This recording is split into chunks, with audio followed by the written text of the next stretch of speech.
नमस्कार, मैं हूं संदीप कुमार तिवारी और आपका स्वागत है हमारे news channel public help UP में।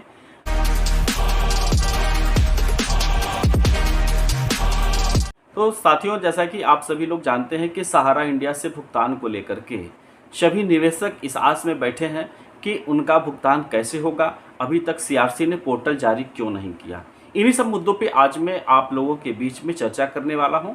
तो बने रहिए हमारे इस वीडियो के अंत तक और इस ज़रूरी संदेश को आप ज़्यादा से ज़्यादा लोगों के बीच में शेयर कीजिएगा।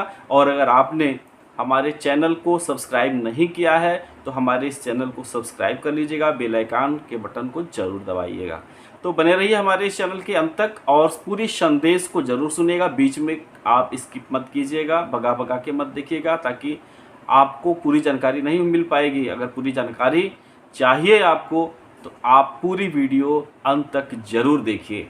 तो जैसा कि आप सभी लोग जानते हैं कि एक भ्रामक पोस्ट सोशल मीडिया पे और गूगल पे रन कर रहा है कि ये सीआरसी ने पोर्टल जारी कर दिया है, आप सभी लोग इस पे आवेदन करें। बाकायदा कुछ लोगों ने तो उस पर आवेदन भी कर दिया। जैसा कि आप सभी लोग जानते हैं कि सारे बैंक डिटेल्स लोगों का इस समय आधार से जुड़ चुका है और इसमें आधार वेरिफिकेशन और ओटीपी की बात है। तो कहीं ऐसा ना हो जाए कि आप किसी गलत साइट पे अपना आवेदन कर दें, सारा डॉक्यूमेंट्स आप वहां जमा कर दें और आप से पूछे गए ओटीपी अगर आपने बता दिया तो कहीं ऐसा ना हो कि आपके खाते में जो बचा खुचा धन है वो भी साफ ना हो जाए। आज तरह की साइबर क्राइम बहुत ज़्यादा हो रही है, इसलिए आप सावधान रहें और धैर्यतापूर्वक आप इंतज़ार करें कि इस गवर्नमेंट की जो साइट है, जो सीआरसी है, वो खुद पोर्टल जारी करेगा और इसकी पूरी विधिवत जानकारी न्यूज़ चैनल अखबार के माध्यम से सीआरसी देगा। सबसे बड़ा मुद्दा ये है कि लोग इस इंतज़ार में हैं कि आखिर सीआरसी इतना देर क्यों कर रही है पोर्टल को लॉन्च करने में।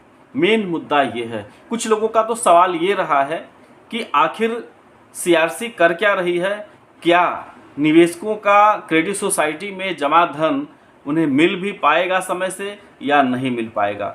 क्योंकि निवेशक लगातार आज 10-15 वर्षों से सिर्फ कन्वर्जन का जो झेल है, झोलमाल, वो उनके साथ होता आ रहा है और काफ़ी मायूसी जो है निवेशकों में इस समय देखने को मिल रहा है कि कहीं इस सरकार में जो एक आस जगी थी कि सहकारिता मंत्रालय के द्वारा 5,000 करोड़ रुपया जो है 10,000 लोगों में, निवेशकों में भुगतान होना है, कहीं यह भी तो जुमला नहीं।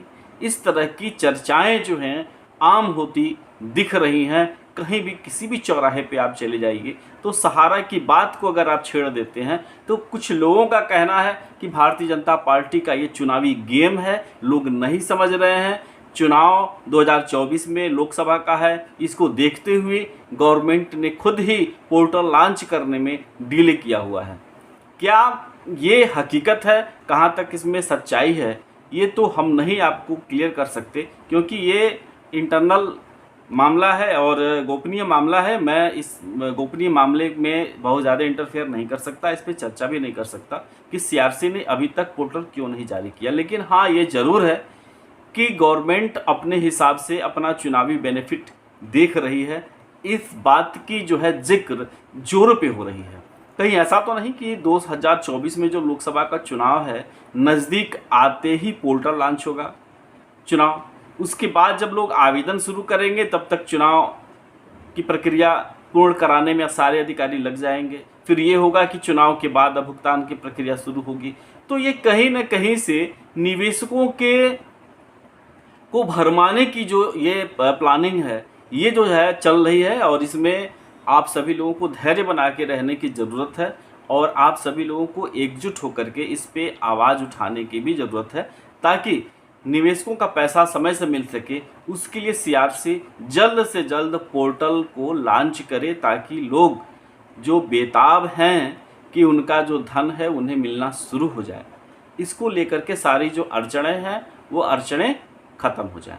तो आप सभी लोगों के बीच में एक ये महत्वपूर्ण जानकारी थी क्योंकि मार्केट में सोशल साइट पे आजकल ये जो सोशल मीडिया के माध्यम से, सोशल साइट के माध्यम से जिस तरह से क्राइम जो फैल रहा है, इससे सावधान रहने की ज़रूरत है।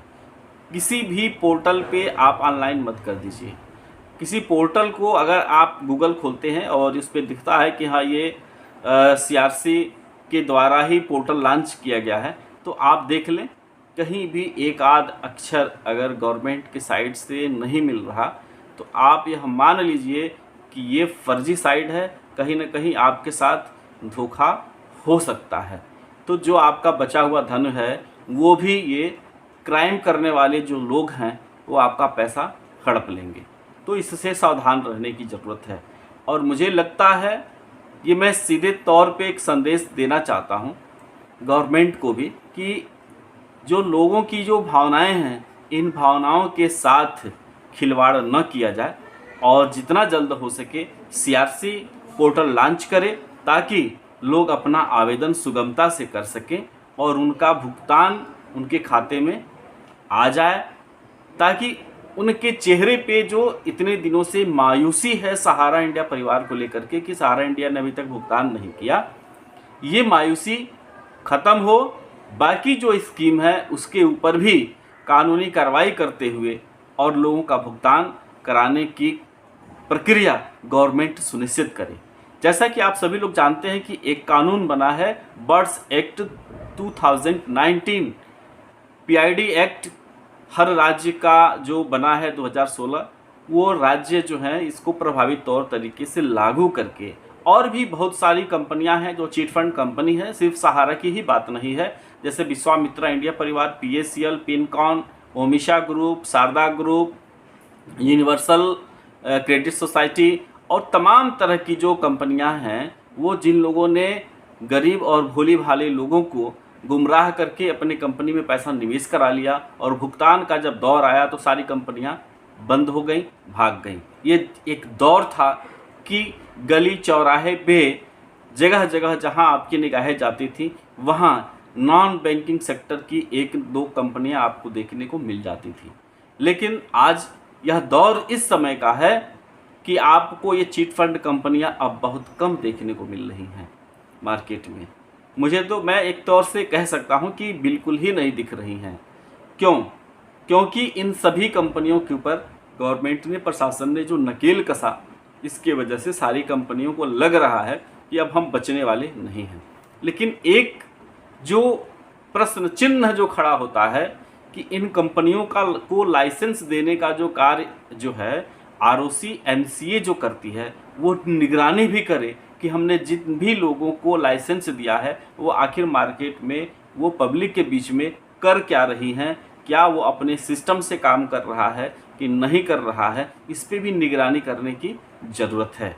और ज़रूरत है कि इस तरह की कंपनियों के ऊपर कार्रवाई करके और निवेशकों का पैसा वापस हो सके, उसके लिए कठोर कदम उठाने की ज़रूरत है। एक कंपनी है विश्वामित्रा इंडिया परिवार, उस कंपनी ने भी तमाम स्कीम चला करके, ट्रस्ट का स्कीम चला करके, ट्रस्ट के माध्यम से भी लोगों से पैसा उठाया, डिवेंचर के माध्यम से पैसा उठाया, प्रोड्यूसर एक कंपनी लॉन्च किया उसके माध्यम से भी उसने पैसा उठाया। और जब भुगतान की बारी आई तो कंपनी ने सारे ऑफिस को उन्होंने बंद कर दिया। बंद करने के बाद से वो लगातार फरार चल रहे थे। मामला कुछ दिन तक सुप्रीम कोर्ट में चला, वहाँ भी इस व्यक्ति ने सुप्रीम कोर्ट को भी गुमराह किया। धन्य है गुजरात की जनता, जिन गुजरात के लोगों ने वहाँ पे एकजुटता दिखाया और FIR दर्ज करवाया, मामला कोर्ट में गया और फिर वहाँ से मनोज कुमार चंद गिरफ्तार उत्तर प्रदेश से होकर के और गुजरात की जेल में बंद हुआ। लेकिन यह जो एक खेल है, चाहे राजनीति में इस खेल को देखने को मिलता है या फिर इस तरह की चिटफंड कंपनियों के जो MD CMD हैं उनके द्वारा भी यह खेला जाता है कि जैसे ही वो अरेस्ट होते हैं वैसे ही उनकी सारी बीमारियां उपट जाती हैं और बोलते हैं कि हम बीमार हो चुके हैं। जेल में न रहना पड़े इसके लिए तमाम तरह की योजना बना करके, योजनाबद्ध तरीके से कि हम बीमार चल रहे हैं, और वो अपने आप को हॉस्पिटल में एडमिट कर लेते हैं। तब तक वो एडमिट रहते हैं जब तक कि उनकी जमानत न मंजूर हो जाए।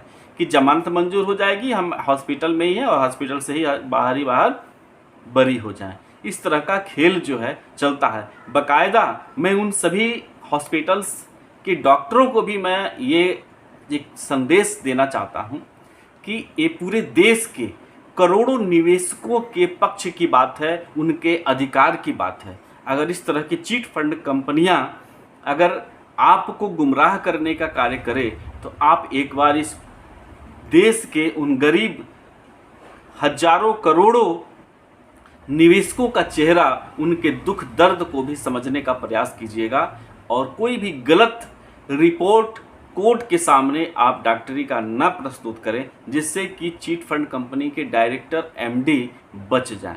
आप सहयोग करें कि ऐसे लोगों के ऊपर कड़ी से कड़ी सजा हो और झूठ न बोल पाए। अगर वो वास्तव में बीमार नहीं है और बीमारी का बहाना करके आपके हॉस्पिटल में एडमिट है, तो आप सही और पुख्ता रिपोर्ट कोर्ट के सामने पेश करें, प्रस्तुत करें, ताकि उसकी चोरी जो है वो पकड़ी जाए और लोगों को इंसाफ मिल सके।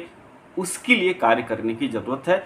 अगर मेरी बातें किसी को बुरी लगी हुई हो तो मैं माफ़ी चाहता हूं आप सभी लोगों से, लेकिन सच्चाई तो यही है। ऐसा ही होता है, जब कोई बड़ा व्यक्ति गिरफ्तार होता है तुरंत वो बीमार पड़ जाता है और हॉस्पिटल जाता है और तब तक हॉस्पिटल में रहता है जब तक कि उसकी जमानत मंजूर नहीं हो जाती, और जैसे जमानत मंजूर होती है उसकी सारी बीमारियां भी दूर हो जाती हैं। तो मैं आप सभी लोगों से इस हकीकत को अब मैं बयां कर रहा था, तो कहीं ना कहीं से सहयोग करने की ज़रूरत है और ऐसे चिट फंड कंपनी के एमडी सीएमडी के लोगों को बकसने की ज़रूरत नहीं है। इनको कड़ी से कड़ी सज़ा मिले और निवेशकों का उनका धन वापस मिले, उस पर कार्य करने की ज़रूरत है। तो मैं फिर आप सभी लोगों के बीच में उपस्थित होऊंगा जब तक कि सीआरसी अपना एक पोर्टल लॉन्च नहीं कर देती है। जैसे ही लॉन्च करती है उसकी जानकारी लेकर के मैं आप सभी लोगों के बीच में पुनः उपस्थित होऊंगा। तब तक के लिए दीजिए इजाज़त। नमस्कार।